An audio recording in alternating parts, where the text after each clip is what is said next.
السلام علیکم ورحمۃ اللہ وبرکاتہ دوستوں، امید کرتا ہوں آپ خیریت سے ہوں گے۔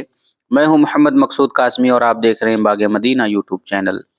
اگر معقول تنخواہیں نہیں دے سکتے تو مدارس کھولنا بھی فرض عین نہیں ہے۔ مدارس میں مالی مشکلات تنخواہوں میں اضافے کے وقت ہی کیوں آتی ہیں؟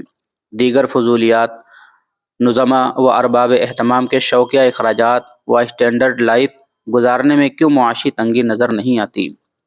فرضی رسیدات، فرضی تصدیقات و فیصدی چندے کے وقت اسوہ اکابر کیوں نسیہ منسیہ ہو جاتا ہے؟ کیا اکابر کا اطلاق مرحومین پر ہی ہوتا ہے، باحیات اشخاص پر نہیں ہوتا؟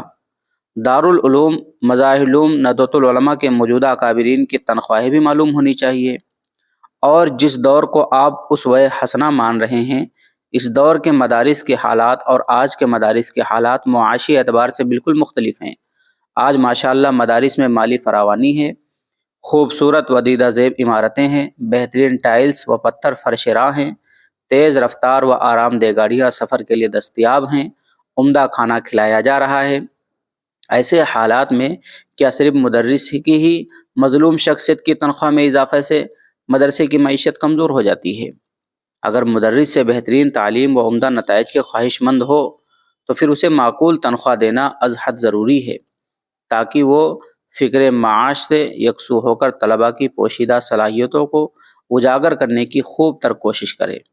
سوشل میڈیا کے توسط سے یہ مختصر سی پوسٹ 2-4 روز قبل ہی پڑھنے کو ملی ہے، آپ بھی پڑھیے اور سنیے تاکہ کچھ اعتدال آئے۔ وہ محتمم اپنی خدمت میں مخلص نہیں جو اپنے مدرسے کے مدرسین کو خوشحال رکھنے کا اپنے قلب میں جذبہ نہ رکھتے ہوں۔ محتمم دارالعلوم دیوبند حضرت مولانا قاری طیب صاحب رحمۃ اللہ علیہ نے حضرت اقدس مدنی رحمۃ اللہ علیہ سے دارالعلوم کی مالی تنگی کی شکایت کی۔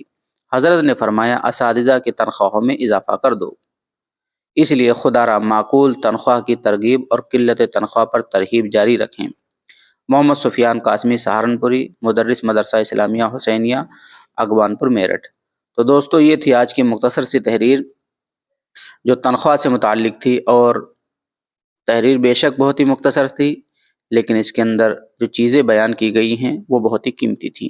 اب آپ حضرات کا اس کے متعلق کیا کہنا ہے؟ نیچے کمنٹ باکس میں اپنی رائے کا اظہار ضرور کریں، اور پہلی بار چینل کو دیکھ رہے ہیں تو اپنے اس بھائی کے چینل کو سبسکرائب بھی کر لیجئے گا، بہت مہربانی ہوگی۔ چلیے دوستو، پھر ملتے ہیں انشاءاللہ جلدی کسی نئے ویڈیو میں کسی نئے ٹاپک کے ساتھ۔ السلام علیکم ورحمۃ اللہ وبرکاتہ۔